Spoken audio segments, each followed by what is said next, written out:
So we're going to get started. Today we have Dr. Whitney Gray with us, and she's going to introduce herself and then get started on our presentation today.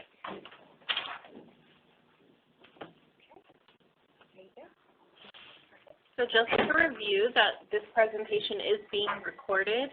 All callers have been muted, so if you have a question, please ask your question in the chat box for today's presenter. So today we have Dr. Whitney Austin Gray with us. She is the Senior Vice President of the International Well Building Institute, and she is also going to tell us a little bit about her background and how she got into the work that she does today. Perfect. Great, and we'll pull up my presentation. Yep. Well, I'll just say hi. It's really nice to be here. So my background and my nerdum starts with doing my work in public health at Hopkins and being really fascinated in this thing called the built environment. So in public health, they say if you want to solve a public health problem, you either legislate it out. So you look at policy. So, for example, smoking ban. You educate it out, so tell people don't do drugs, or you design it out. And I thought, what is this whole design thing about? You know, could we really rethink about how we design buildings and environments and cities? And it led me to this, I guess, well, I don't guess, my life's work, to really talk with designers and planners and architects and real estate developers really around the world and kind of some crazy corners of the world. And finding out that they've had little to no training in health, and yet they are responsible for where we spend 90% of our time in our life. And so if you're 40 years old, so you don't have to volunteer that, but that would be 36 years of your life have been spent indoors. And they're spent in environments that have been designed by people that have little to no training in health. Not because they don't wish to have the training, but just because it's often not been available. So they will build towards code, they'll build towards professional practice guidelines, but you see that there's a real gap, you know. So what would happen if we could tell them and help them understand more about health, about mental health, about mental well-being, and would that shift the way that we design these spaces that we spend 90% of our time in? And, you know, in my path early on, I thought, this is a great idea, right? This makes perfect sense. But it was hard to find others that thought it made sense too, because those two fields, although we have a history of working together, I like to say that planning and design and public health, we kind of like dated in high school, and we went to college and broke up for a while, and now we're back together. So it's a good news. But around the turn of the century, we were doing a lot of work together because cities were really centers of contagion, right? So these were dense, populated areas. This was, you know, contagious, infectious diseases. People didn't know how this was spreading. Central Park was one of the first ideas of the lungs of the city that was brought in to say, if we create space and fresh air, maybe this will reduce miasmas and the contagion. So we actually worked together to beautify cities, to rethink about how people can come together, socialization, air quality, sanitation. But in the 1950s, there was a large push in the medical industry to say, no, technology fixes things. Vaccines fix things. Individual care of the individual person fixes things. And this became the era of, if I just have the right drug, then I'll fix it, right?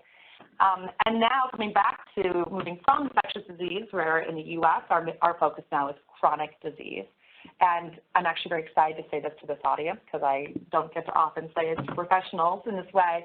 But I do believe that we've moved from infectious disease to chronic disease, and I do believe that we're in an era of mental disease.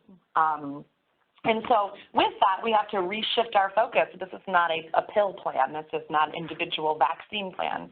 We really have to rethink where people spend their life, right? So the environments they spend their life in. And that's what continues to fascinate me. And so we'll tell you a little bit about the work that we do, the International Well Building Institute, and you know, my full-time gig. But I also teach at Georgetown, teach at Hopkins. And so Janelle was one of the students I spoke to, and she said, hey, what do you think about coming to speak to this group? And I said, I've never been asked to come to speak to a group that has expertise in mental health. Typically I'm with designers who are like, help, this is cool, this is different. But it's really fun to kind of come back to a team of folks sort of closer to where my roots are within health and health studies, and I've always been really fascinated in mental health, which I tend to talk a little bit more about mental well-being, kind of more in the health promotion space as well. So Because we're such an intimate group, I'm coming to see you guys from DC, and I would love to come do a quick round if you guys don't mind and tell me a little bit about yourself. And then I have a whole bunch of goodies. I've got a whole bunch of slides for you, but I'm happy to, have questions, to have this be an iterative discussion. I'd love to spend some time getting to know a little bit about you and your interest in the topic. And it's totally okay to be like, I have absolutely no idea what you're planning to talk about. And that's cool too, because hopefully we'll solve that by the end of the presentation. So do you mind starting? Yeah, so my name is Sam Chan, and I'm a clinical social worker. I work at the UMBC Student Counseling Center as a clinician. There's actually 3 of us here today, so you'll hear from him as well. I use he, him, his pronouns. And we're here because we're very invested in our own health and well-being and self-care, and there's been a lot of talk about that within our counseling center as clinicians. And we literally have a building that's being built for us right now, actually. Oh, yeah. So with none of our input. So, or we do, but maybe not in our pay grade right now. So, so we've been kind of like told, come here and let's chat. Great. How big is the building? Yeah. It's a module, I think. It's a modular building. So it's not super big, but there's plenty of opportunity, hopefully, to kind of design the space inside. Yeah. And where is it located exactly? Well, I mean, it's going to be on the campus ground. They're like 5 minutes from here. Oh, yeah. Oh, yeah. Okay. Yeah, we're 7 minutes away. Okay. Yeah, so, Oh, great. Okay. So that's Do you know who the design firm is? yeah. Well, These are all great questions we can talk about later. Yeah, We know the people. Okay, cool. Yeah. That's really great to hear. Yeah. Great. Thank you. Welcome. So I'm Ethan Swift. I'm a doctoral intern and counselor at the UMBC Counseling Center. Here for similar reasons, and I'm really drawn to what you said so far about like where we spend a lot of our time, like most of our time, in some ways, and to know that that makes such a huge impact on mental health and mental well-being. So that's why I'm here. My name is Ginger, I'm us, and my pronouns are she or hers. I'm the Sexual Assault Services Coordinator at UMBC Counseling Center, and I'm here for similar reasons that colleagues already mentioned. Yeah. Thanks, Ginger. I'm Natalie Miller. I actually work here at BHA. I'm a mental health promotion coordinator under Janelle.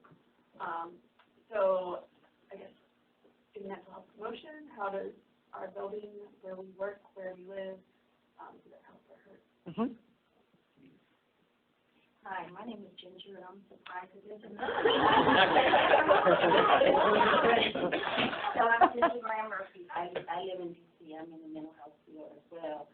And I was drawn to the title of the environmental burnout because I do a lot of case management with high volume, and you're always overworked, and they give you little crappy space to be in all day, but you're supposed to help other people get well and feel better, but where your station is horrible, or, it's not conducive for you to function well or your clients to function well.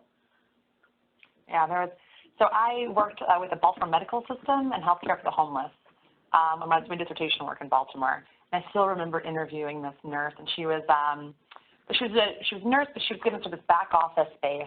And I said, do you need light? Does light matter, because it's pretty dark? No, absolutely not. It's for the patients. That's why I'm here. I'm here for the patients, right? And then 20 minutes later in the interview, so what do you do when you just are dealing with your stress, you feel burned out, you just need a break? Oh, I've got to go outside.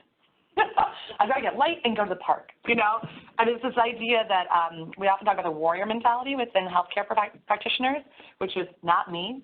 In fact, because I work harder and don't need anything, I prove my worth as a result of that. And I think it's fair to say oftentimes in doing that, you're not taking care of your health to be able to provide the best care for others. And so I think we'll talk a lot about the healthcare sector in particular for burnout today. But, yeah. Thanks for being here, Ginger. My name is Michelle. I am a LCPC, but my training is as an MFT. I don't know all those acronyms. Sorry. A licensed clinical professional counselor, but my training is as a marriage and family therapist. So I do family work at the Child and Adolescent Center in Columbia. And and I just thought the topic was interesting. I don't have any specific knowledge of it. However, I continually think every day that I'm in my office about how I wish it was warmer and more inviting. I am in a group practice, so I don't have a lot of control over my specific area, but I always dream about what it would look like if I did. So, yeah.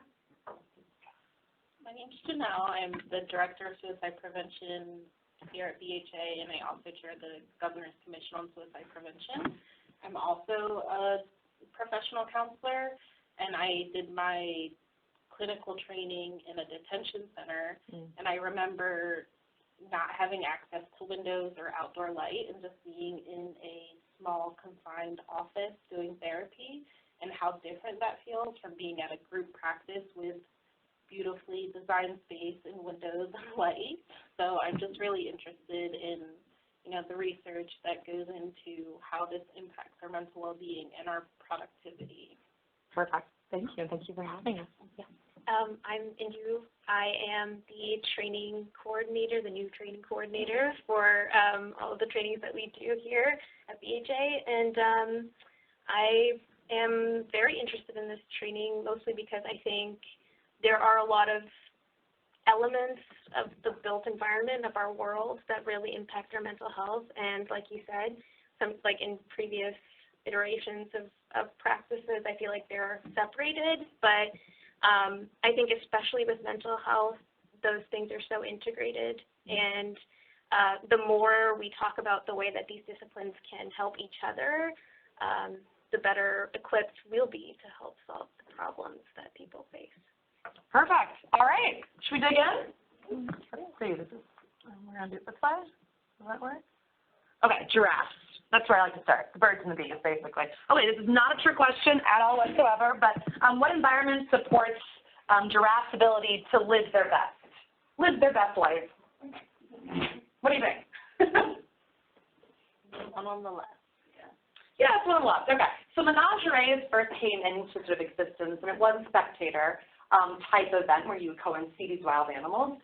But soon conservation experts came and said, actually, we could protect animals from what? From the threat of their environment, from the threat of natural disasters, from predators, and from disease.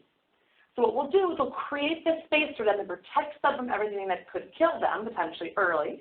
Therefore, they'd live longer, they could reproduce, particularly some potential animals that could become extinct. This protects them. What do you think happened when we put them in these little cages? They died faster. I I think they died faster. They would. Yes, actually. Or sick, or what makes them stronger is the threat against them, right? And so if you don't have that anymore, they're going to be like, eh. Exactly. So the big thing they were not doing that we really needed them to do for the species was what? You got it. So I'm talking health professionals. Some people are like, is this a trick question? I don't know. Yes, they're supposed to reproduce. And actually, we're looking at even mentally, they were seeing that some of these animals were displaying signs of depression, right? They were not activating, they were not eating, they were not engaging. Okay, guys, so moving forward, and how do we decide to do this? I'm going to touch the screen somewhere magically. You may be able to swipe. Wow. I said this is the closest I'm going to feel to a meteorologist. This is all the weather. This is very cold. Never done this. Okay, so how are humans supposed to live? Again, not a trick question.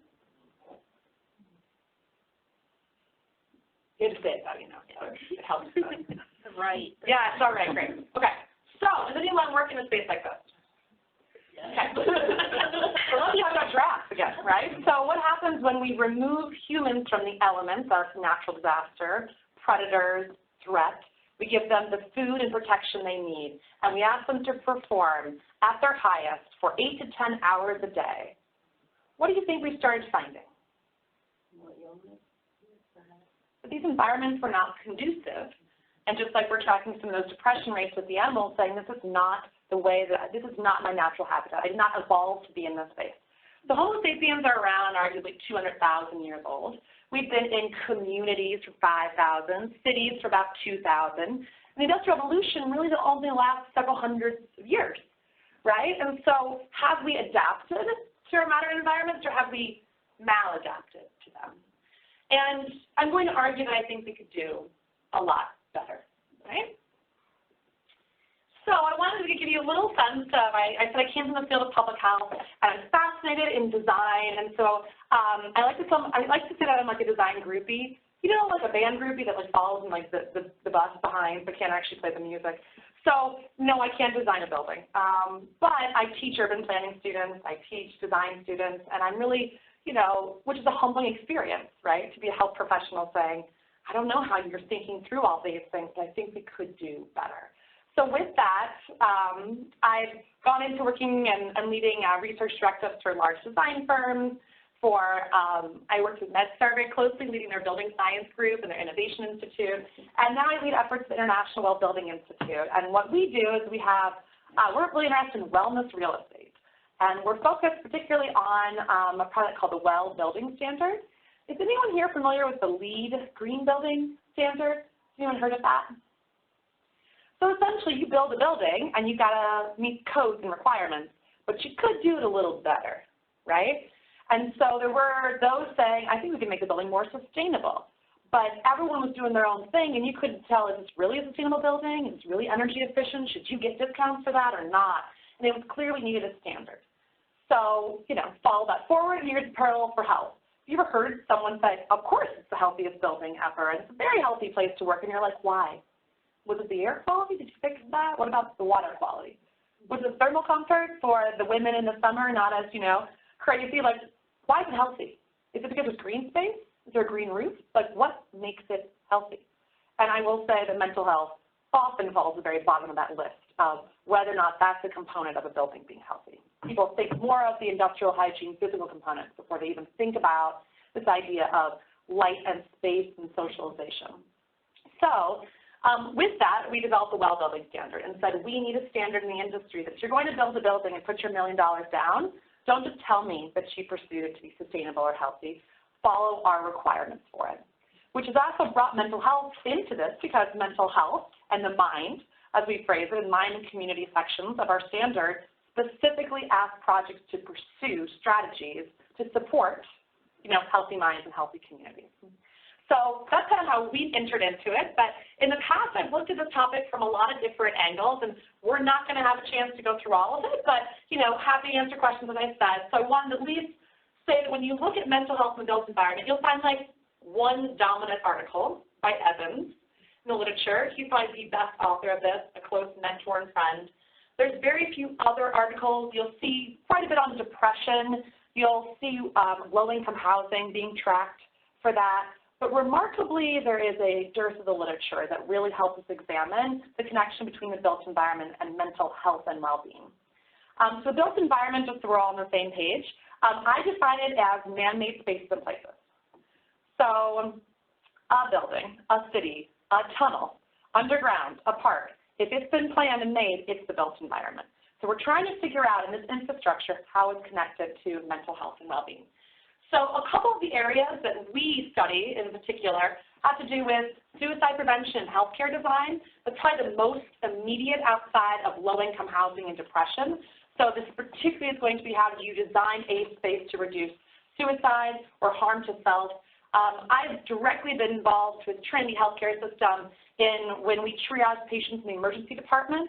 We have what we call the living room space, which would take those with primary displays of mental health and separate them out from the general population and take them directly into a room which had low stimuli, had NAMI-trained practitioners, thought about light and comfort and space so they were not re-traumatized in that setting. That is a design intervention that solved the healthcare need because these patients were not, well, the physicians and the staff were not equipped to have the training oftentimes to be able to help those patients coming in through the emergency department. So design intervention was let's create a separate triaging space for those patients. And in that process, think about de-escalation, re-traumatization, and then also let's think about issues such as isolation spaces. Because often in healthcare design, you will see these isolation rooms being at the front of the ED or right next to the exit door where the ambulance comes in and not well planned and can be re-traumatizing because they're not designed thoughtfully, and people can, unfortunately, exit the hospital unsupervised in these conditions. So I spent a lot of time with that. Spent some time looking at this idea of whole person health. So you're not just trying to design for the physical health, you're designing for mental and spiritual health. If you're more comfortable with social and behavioral health, that's fine. this idea that from the healthcare perspective, we're often trying to, for example, cancer treatment, we're treating the physical, and we're not treating the mental, social, and behavioral side. So we did a bit of work on whole person health. What other good stuff? We're doing a lot with healthy aging. I'm fascinated in how the brain, when reverting to stages of dementia, for example, our ability, just to give you an idea, of even walking on floors that are shiny, very difficult, and you'll see patients lose footing because the brain is actually having a very difficult time figuring out, is that wet, is that slippery? So patterns are really showing up as having an impact on their ability to navigate and understand the environment. Light is significantly linked to issues around requesting pain medication in particular, and even certain food habits we see can shift when there's rooms that are light-filled, they're spending more time in that. When there's access to nature, we know there's drug rehab facilities, et cetera, where there's more nature-based programs. But you'll oftentimes see this research like, it helped, but we don't even know exactly why, right? I will argue we could start getting into exactly what's happening with the brain, and we'll go through some theories, and happy to dig in if people want. But also, we don't have to have the why to know that it's working. But that's a lesson in health. If this is benefiting those and this has no risk to people to be out in nature and is supporting ability to recover, then let's think further about how design can bring in more nature. That's a non-risk element most of the time, right? We're seeing a lot with corporate commercial and office design with neurodiversity issues. So these are our Silicon Valleys that want people coming in that are on the spectrum, that are hyper-focused. They are not easily able to socialize in environments, and so although they can outperform and learn the task in a shorter period of time, they end up not acclimating or socializing to the job. And so they're losing what they would say is some very target employees because they're not really looking at this neurodiversity issue. So again, these environments that allow high stimulation, low stimulation, allow adaptability, variety, and choice are really important. These are all design elements. If you walk in the office and you have a cubicle, that's where you're sitting. Versus choice, understanding, empowerment, education, adaptation. And then today we're going to look at stress and burnout in particular, which I think is something that when you talk about mental disease, there's often this, oh, that's not really me, or that's over there, or that's something else, at least in the audiences that we direct to. My hope is that changes, and that I often remind people that your head's attached to your body, so it's not like mental health optional.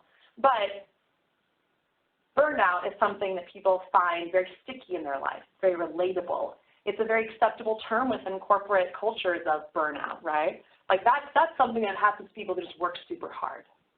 Well, it's a little more complex than that, right? But I think for us, as we are, really moving around the world trying to educate and train and learn, I would be very happy to hear from you resources and thoughts after this presentation of ways that we can help people to come to our presentations learn more about mental health and well-being. But is that we're sort of searching for these ways to talk about these concepts that are really, really relatable. And the CEO is sitting in the room and going, I'm about to design, a $50 million building. Oh, burnout. Oh, that's part of design? No, that's just training. Well, we're going to argue it's not, right? These are things you can be thinking about. Everyone with me? Good, all right, cool. So how can we design for mental well-being? That is a big question that we're looking at. So the Well Building Standard looks just like this. I'm very proud that it's free to download. That's a big thing for us. For our students and for those that want to pursue education, you can directly look at the features in our standard. If you're going through a building project, whether or not they pursue and register for WELL, you can walk right into that meeting and say, are you considering these 5 features?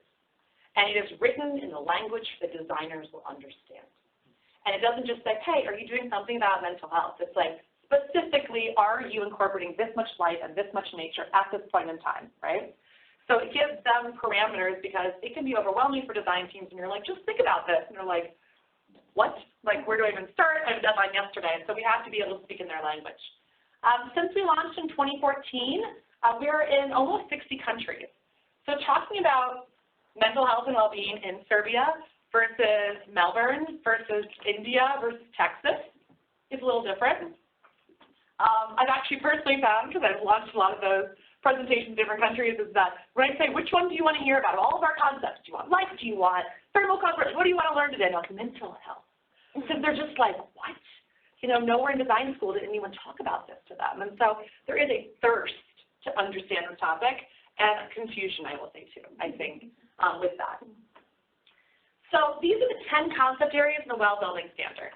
So if you pursue the well building standard, that's not the focus of our presentation today, but you would register your project, you'd receive the certification manual, and you would have to pursue credits within that. You would submit your paperwork, and you would be a certified well building.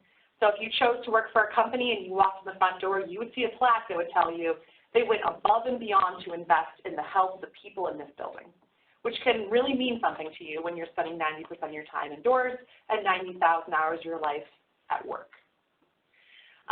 So with that, you will have to pursue features in each one of these 10 concept areas. Air, water, we talk about light. Nourishment's a big one, right? We know how closely food is also linked to mental well-being. Fitness, physical activity, temperature, sound, materials, and these two, mind and community. So I will focus on those more today. So the mind concept has been a challenge for us because there hasn't been there still is not a strong framework that directly links mental health and well-being in the built environment. It's agreed upon within the literature. If you know of one, please send my direction. So what you see in this section is attempts to bring in multiple models, right? But this is not kind of cohesive in my opinion. And so we're now in version 2, and I'm very proud of how far we've come in that. But you'll see us looking at things that are kind of different strategies. So of course we're going to look at design components, but we're also going to look at the company has certain policies in place. So we are in this conversation around EAPs and substance abuse, opioid addiction, right? We're looking at recovery and access, right, issues. We look at access to green spaces. And so it's kind of a combination right now. Does a company have the design elements? Are they operating their space? But also, do they have the policies for good mental health? And you can imagine when we're talking to a Deloitte or an Accenture, when we're talking about mental health policy, they're like, why is someone in design talking about mental health policy? But at the same time, if we design an incredible space for you, but you don't have policy to support the use of that space, then is it going to be as impactful? You can imagine, in those 60 countries, the differences in policies around, for example, substance abuse. There's very little to, frankly, I would say no understanding of the history of EAPs or the use of them. Right now, for workplace wellness programs, EAPs are often included in these estimates, is that on average, we see the companies are providing workplace wellness benefits upwards of $742 a year for companies over 1,000 people. Right now, we're tracking that 7 to 21% of people ever use those programs. And that is sad, right? It's a huge resource. We convince them it's important, and people are feeling these huge barriers to getting the help. Oftentimes, the barrier being that you have to call or go somewhere to get the help. And we know that first step is often the hardest step.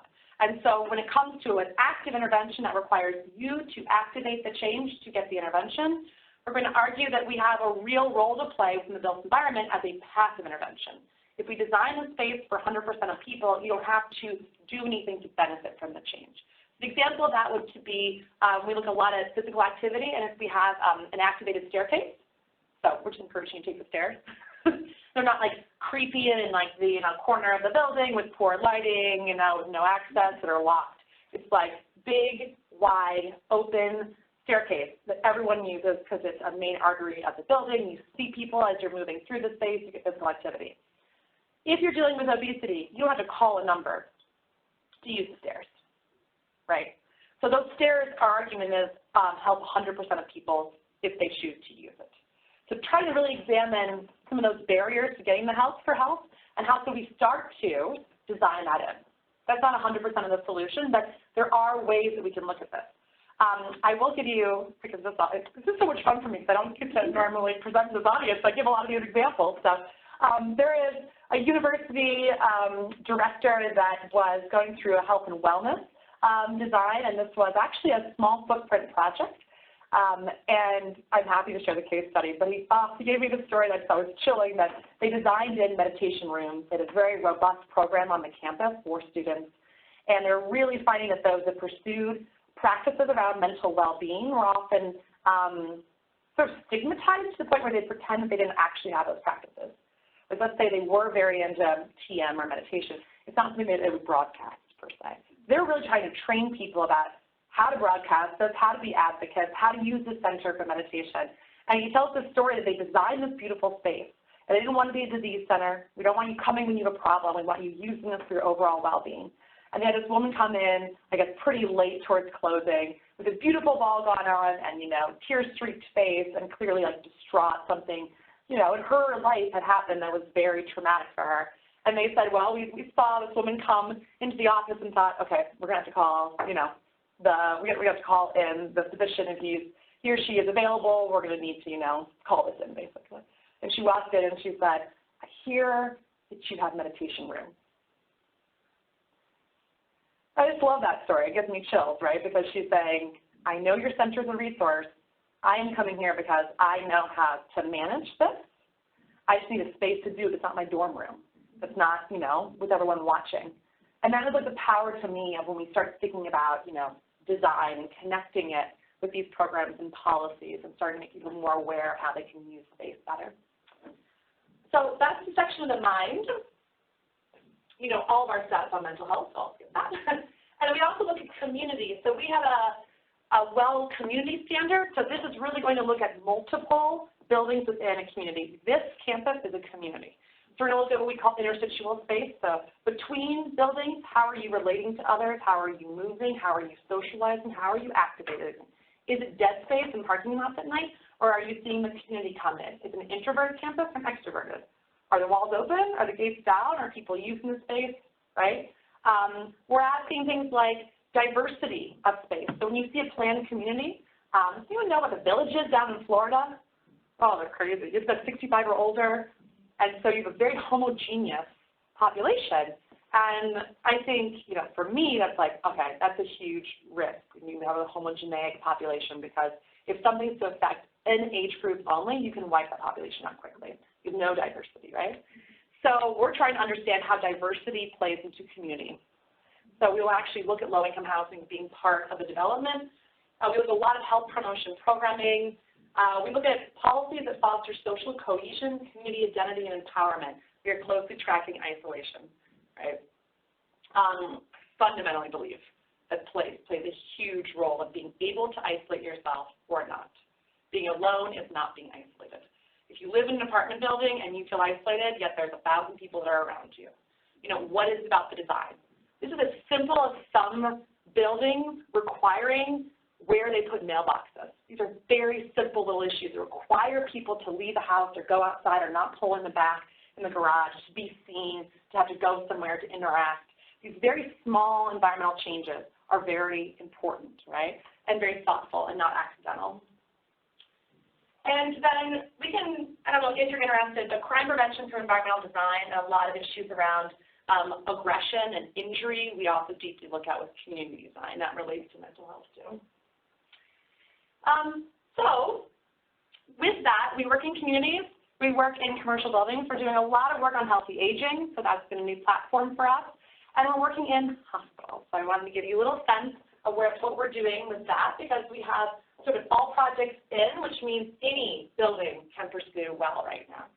So these are the different campuses we're working on right now. We're very excited about Metro Health in particular, because their inpatient unit pursuing well. We do have office space pursuing well. I'd like to see a lot more representation here to see there being behavioral health or mental health centers pursuing this. Given the history already in looking at some of the internal designs, right, when we talk about suicide prevention, isolation, we look at forensic patients and things like that, there are huge opportunities here, but you're dealing with a sensitive population. So that means we need a leader in the design that's going to come forward and say we're willing to work through these issues, because an office building is not the same, right? We have a different population with the patients, so we want to be thinking about that in the design. So with that, let's talk about burnout. So as we approach healthcare, Ginger. And I know that some of these spaces are being built from the ground up. What happens if you were to come into a space that's already built? What types of things are you able to do, or how can you implement that? So actually, the majority of our buildings are targeted towards existing, because 97% of the building stock in the world is existing. So I think when people ask me that question, they're asking in two ways, right? Like, if leadership could get behind this, what could we do? And then if I, as an individual, want to make changes, what can I do? So the first thing I would say is that well is free to download.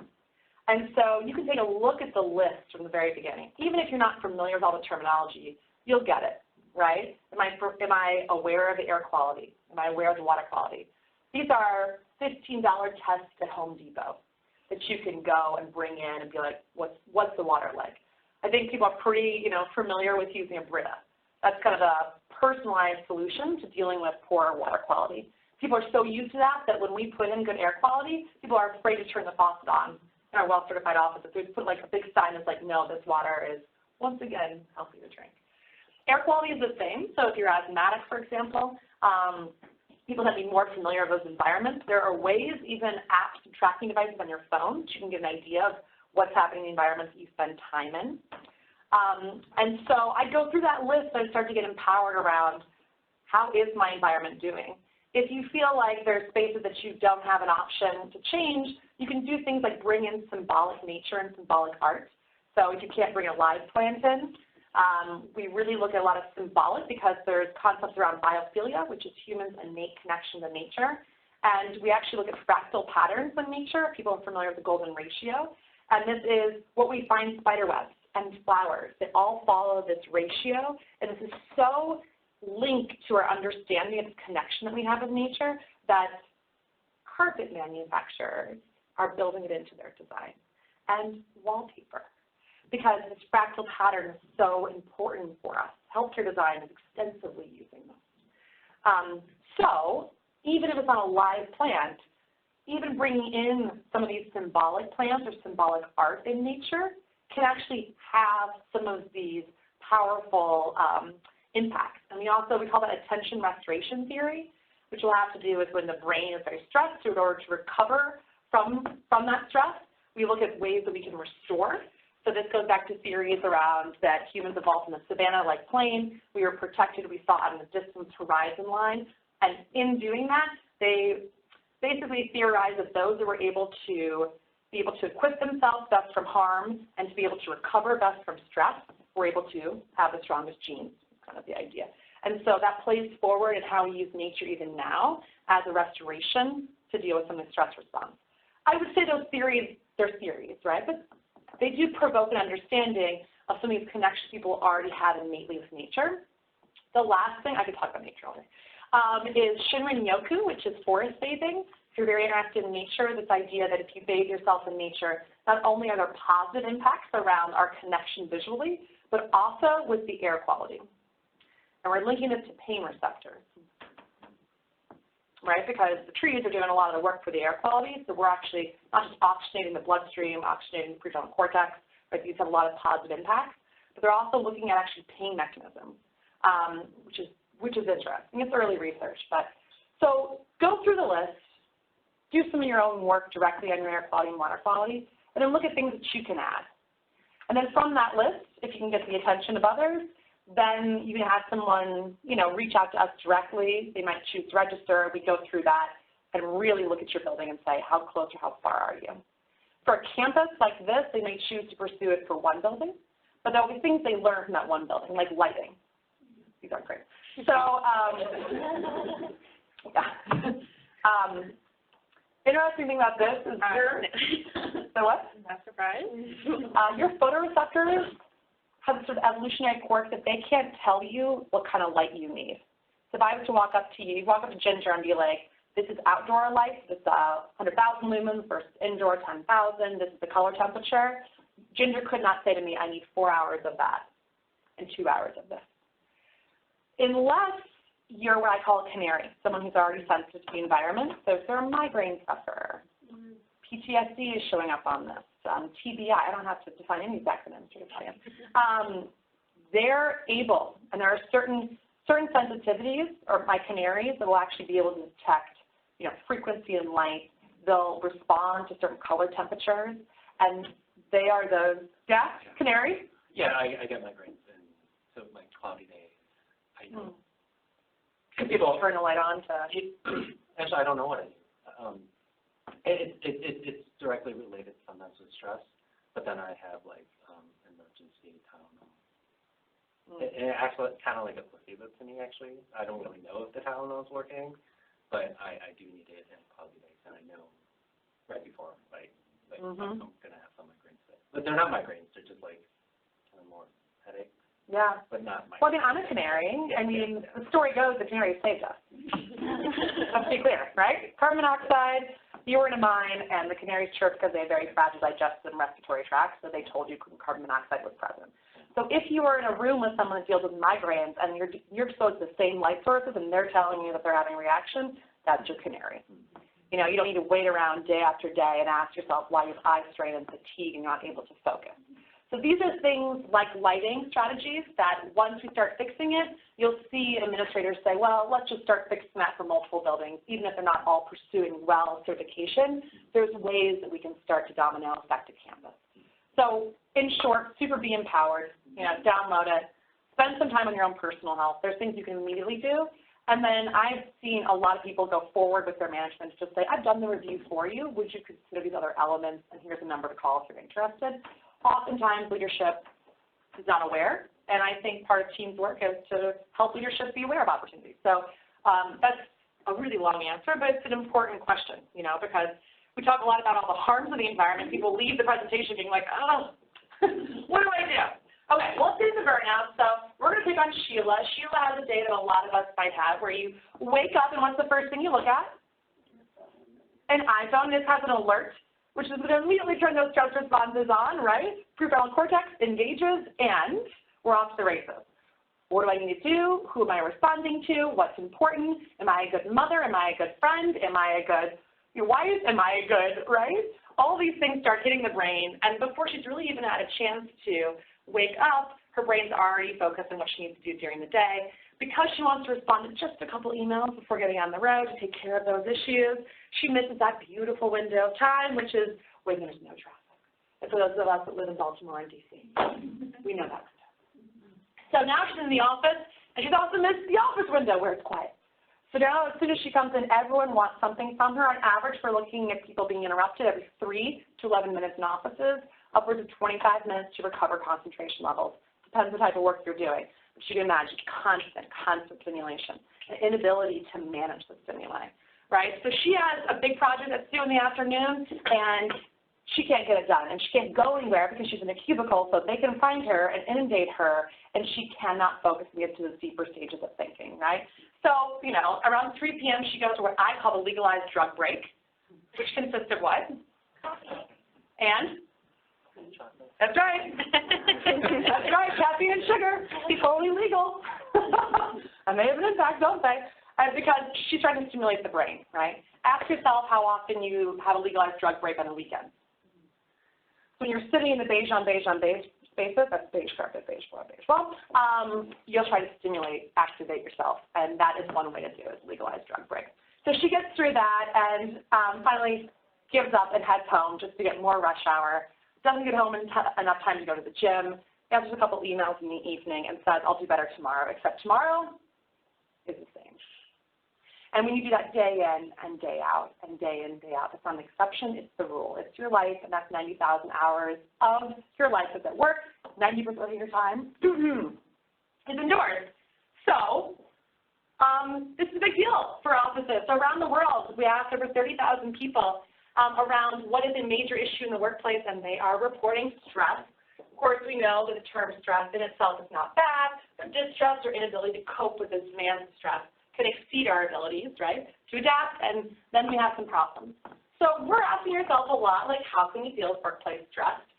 And stress is kind of a funny term. Like I said, it can be good, it can be bad. When does it start getting bad? Well, when you're not able to adapt, cope, or manage. We need stress in our life. Muscles have to rip to grow. We need to be challenged, right? So the game is not avoiding stress, but it's better able to cope and manage and address this. So we really look at empowering individuals through design. So burnout is getting a lot of attention. It's long been a fascination of mine for over a decade, because I was studying nurses, and they were saying the #1 profession for dealing with burnout is health practitioners, and actually those in assisted living in particular they were looking at. And I thought, wow, people are going on workers' comp for years demonstrating burnout. What is going on, right? So these stats are around $190 billion in the U.S. That's equivalent to 2017 GDP of New Zealand, because I hate when researchers use numbers without comparisons. So it's big.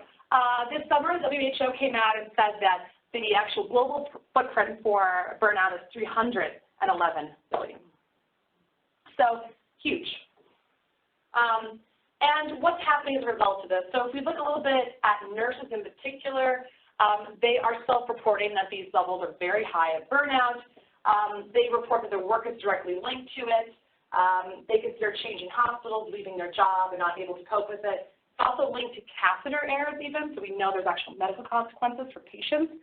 We're dealing with burned out nurses. These are all just summarizing the research that's actually directly linked to burnout in patient care settings. So physicians in particular, again, self-report. People often have a hard time determining what is burnout. It's not like one day you have it and the next day you don't, right? So in these self-reports, over 45% in this case of primary care physicians say if they could afford to quit, they would. 50% of physicians are affected by burnout, to the point where this is almost the norm, right? It's almost like this is just what's going to happen. Some people consider it a warrior mentality. Oh, you're burned out. You must be working really hard, right? Versus a call for help. So when we're trying to understand this more from the built environment space, then I kind of whiz through this because you guys know stress has an impact on your body. It's not good. People don't even realize that stress is linked to waking. That's kind of like a newsflash for people. Sleep is part of that. So the difference between stress and burnout in particular is burnout is defined, and this is largely through Maslach's work around exhaustion, cynicism, and efficacy. One of the things I talk a lot to people about is you see a colleague or yourself doing this gesture, right? This is a big leave me alone. Literally the point of the brain is saying you are attacking me, right? So we know that the amygdala is talking to the prefrontal cortex, which is your executive function, and it's having problems with this connection basically during a burnout. We also know the medial cortex, which is doing more of the emotional component, and the amygdala are talking and they're having problems. And that's why we define burnout, and happy to have dialogue brothers that are experts here, is that you see this inability to cope with emotional efficacy, or that you're asked something, just one more thing, which is actually not that big of a thing, but all of a sudden it's almost caused an emotional reaction. Like, how could you ask me to do that? There's no way that I can even begin to do that. It's like the reaction is not equal to the request. And literally the brain is having a hard time processing. And some would even say it's trying to protect you by getting you away or out of that threat. That's kind of the argument. I know that's simplified, of course, but exhaustion, cynicism, and inefficacy. So just a little anecdote I thought was interesting and not scientific, but if you track office emails and you see how many times people use swear words in them, you're linking that to burnout, which is funny, but also think about what it would take to regularly use swear words in email. Just like, I don't care, through this, right? And how that's just complete cynicism. It won't even matter anyway, right? Who sees this? But people can often relate to that.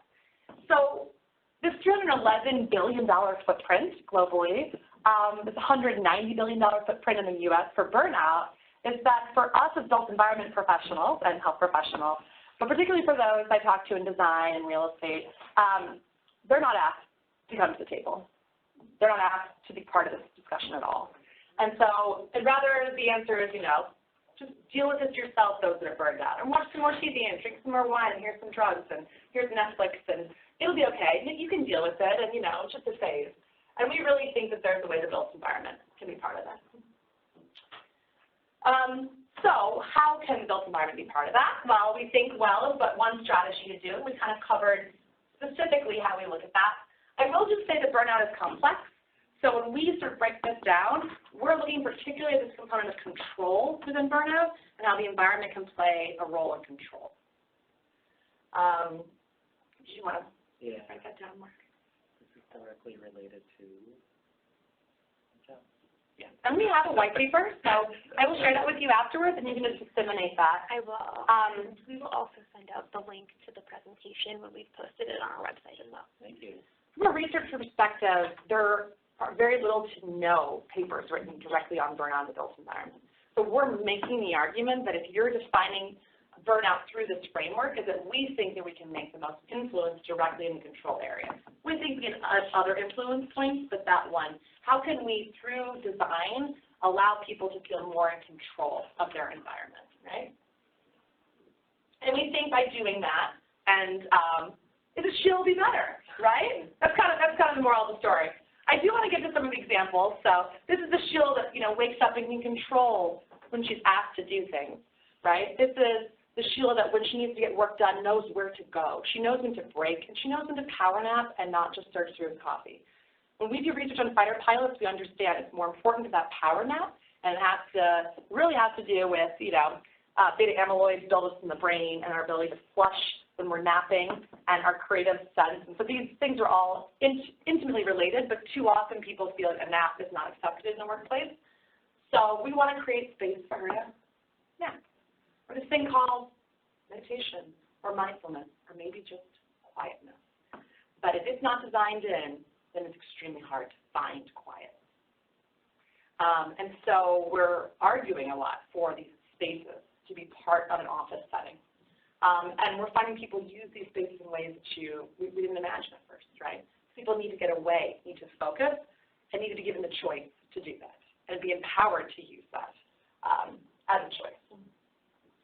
So I'll go over some very specific design elements, and then I want to leave some time for discussion. And I would love to hang out with you guys if you'd love to hang out with me a lot more, but I do need to hit the road and get back home. So I want to make sure I give you guys some examples, and we'll give you guys some reading. And then I'll just kind of end here in the next couple of minutes so you guys can ask some questions. So be ready for the supercharged example. This is the part that if I don't show, designers get really upset because there's not pretty pictures. It's like, so we're going to look a lot at stimuli management. How do you manage stimuli that your brain is constantly receiving? Whether that's light, whether that's sound. We do a lot of focus on sound though because people are having a very, very hard time turning that stimuli off, right? So, and they do that by putting in the earbuds in, right? From our perspective, that's a failure in design. The last thing you do is personal protective equipment. That's failure in design, right? That's when they can't go anywhere. If you walk into a building, your office, or a cafe today, if you start looking at the materials, the absorptive quality, if the door is actually thick or if it's hollow, if it's a glass office, but you can hear everything inside, these are all built environment decisions, right, as to whether or not people are managing these stimuli around noise. So we call it a noise absorption, or material absorbing. Are they blocking, or are they covering? That's what sound masking is going to be. A lot of really cool work in nature-based soundscaping. So if anyone's seen the green wall and a water feature, can't stay away from water, we love it, right? A lot of evolutionary drive towards that. It's also what we call a pink sound or brown noise, which means it's not a constant sound like white noise. It's actually like in nature. The ocean's not the same. So these rhythms can also help us when we focus. And we're seeing students, in particular, start to think about some of these alternatives to help them focus. So here's my pretty pictures. These are all examples of offices that have gone above and beyond, and not necessarily for more cost. It's just better design. It's rethinking about the atrium doesn't need to be shiny and full of marble, but the people who work in the space need access to nature kind of thing. So this is an example of bringing in, a green wall that has sound absorptive qualities, but also air quality, the moisture in there, humidity is very good in winter, which is very powerful. I can't help myself. So in nature, when do you hear reverb? Cave, right? Cavernous situations. Your ear is working very hard to figure out how deep is the cave, is it perilous, what's behind the next rock. Right corners we do not find in nature. They help with reverb. So when you're in an environment where there's very little absorptive fabrics and materials, this is perfect for it, your ear is trying to figure out what is this reverb, what's happening over here, and yet you have no interest in what's happening over there because you're trying to focus up here. It's simple enough, but actually we design most environments not thinking about that. In nature, if you walk in the woods, you will not hear the same level. You might hear an echo, but you will not hear a reverb, right? So we're rethinking about that kind of within the materials that we're using. Clearly, you can start to see, right when you walk in, right, so wood is going to do a lot of research connecting wood, those fabrics of wood, I'm very interested in positive psychology. Folks, you're familiar? Do you work within that? So positive psychology has not been connected to the built environment design. Cycleman did a lot of work with this, University of Pennsylvania. This idea that, not just removing the harm, but also improving the good, improving ability to cope, right? And what is it about joy, fun, awe, curiosity, gratitude? What is it about these positive emotions and relationships in your life that may help you cope, right, with other situations that may occur? Can the environment do that? Could the environment create gratitude? Could it create socialization that you're breaking for lunch in a place that you actually want to be with your colleagues, that you could talk to them? Contentment. Is there a way that we, what I like to say is build up the well-being tank? Quite literally, there's a neurotransmitter load associated with that, right? Are you eating? Are you breathing? Are you thinking? Are you socializing? Are you doing what you are meant to do? That tank's pretty full, and you can go a long distance. Or is it hot and loud, and you can't focus, and there's no good food to gain access to, and you've been sitting for 10 hours, and you've been ripped it every 3 minutes, and now that tank's pretty damn low.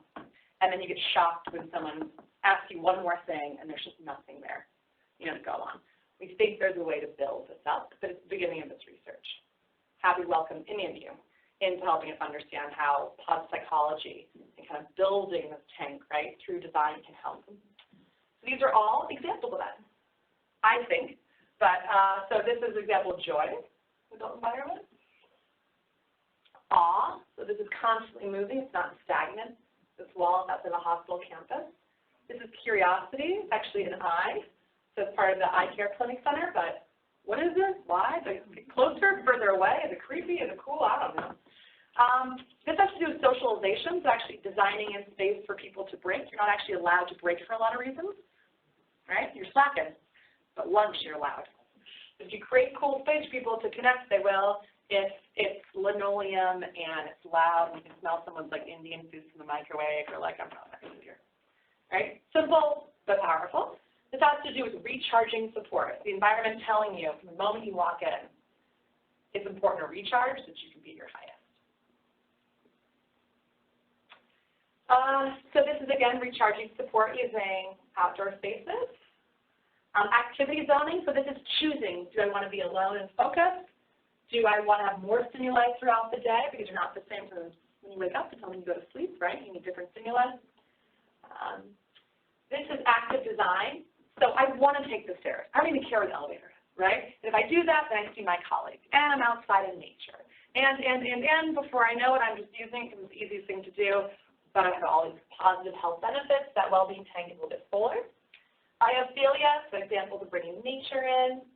It's a close colleague of ours and the first Well Platinum project in the world. So this is in DC. If you'd like to check it out, do a tour, host an event. They're open to doing that. I think they'd be very open to learning about mental health and well-being. Recharging support. So I can go somewhere that physically tells me it's okay to turn off for a second and socially accepted. If I take a nap at my desk, it's a little different. And then I have to end on our office. So if you want to come visit us in New York, please do. Trying to practice what we preach to really design for mental health and mental well-being. So thank you, everyone. It's been a pleasure to spend some time with you. And like I said, we'll get some resources out. But if anyone have a burning question that I can help answer? Did we solve it all? No. Absolutely. Well, do me a favor, so I came all this way, but I do it because I really can't do this work alone. And health professionals are sorely behind in this conversation. In fact, to an embarrassing point. And I'm a health professional, so I can say that. So at the table are design professionals that are trying to speak our language and need our resources, and we are not showing up. We don't have the same client proposals. We don't have the same deadlines. We don't have the same language, to help advise them. And so it is important. So please do tell at least, 3 people, maybe not today, but in the next couple of days about this. Ask them, ask your design friends, have you thought about this? Have you thought about mental health and how you design for it? Please provoke this conversation because we really need your help, particularly in this space. If you're not being asked to be part of design, This is why, right? This is what we're arguing. There's a reason you're not being asked. And maybe they asked someone in the past who didn't have the language, didn't have the direction, didn't have the standard, didn't have the time, didn't have the care.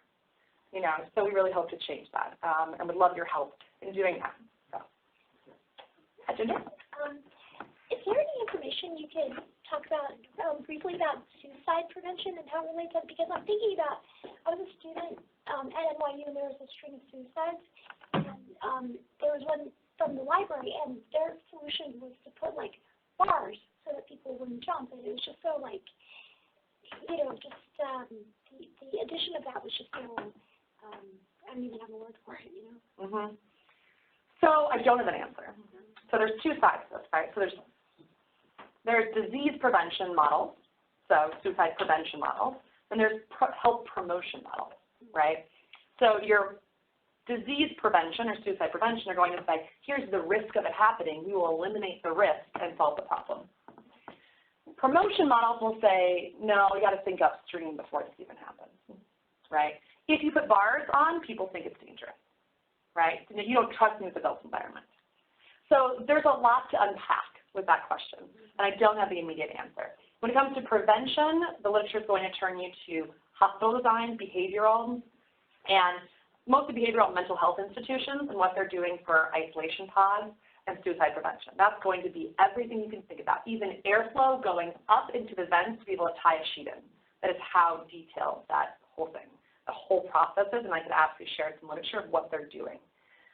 I'm curious, though, over here, right? So someone that maybe has not been diagnosed, but is in a position to say, you know, how am I doing in my everyday life? Am I isolated? Am I finding resources? Am I getting the community that I need? Am I able to hide out? We're having a conversation about telework. I'm arguing, and we're seeing this already, is that if you're coming into the office, use social capital. Someone knows who you are, and someone knows when you're absent, right? When you're at home, you're dealing with addiction, you want to hide certain behaviors, right? That's very different than if you're being asked to be in an office and have a routine on a regular basis. Is there a suicide prevention conversation there? Yes, I do. I think there's a suicide prevention conversation there, right? So that's kind of where we're interested too, is that I think too often people say, suicide, that's not me. Right? If it's over here in those diagnosed or in the, that's a disease, right? And it's kind of interesting, that's not true, and that's not accurate, but we know there's stigma there. Over here, a conversation about burnout is more of a health promotion conversation. So suicide doesn't happen to a certain amount of people. This is about mental health and well-being. We all have it, right? You will deal with this. How can we think about your everyday environment that can help you and help everyone, and start to look specifically at suicide prevention in the design that can benefit everyone? So I'll often talk about if you design to the extremes, can you benefit the means?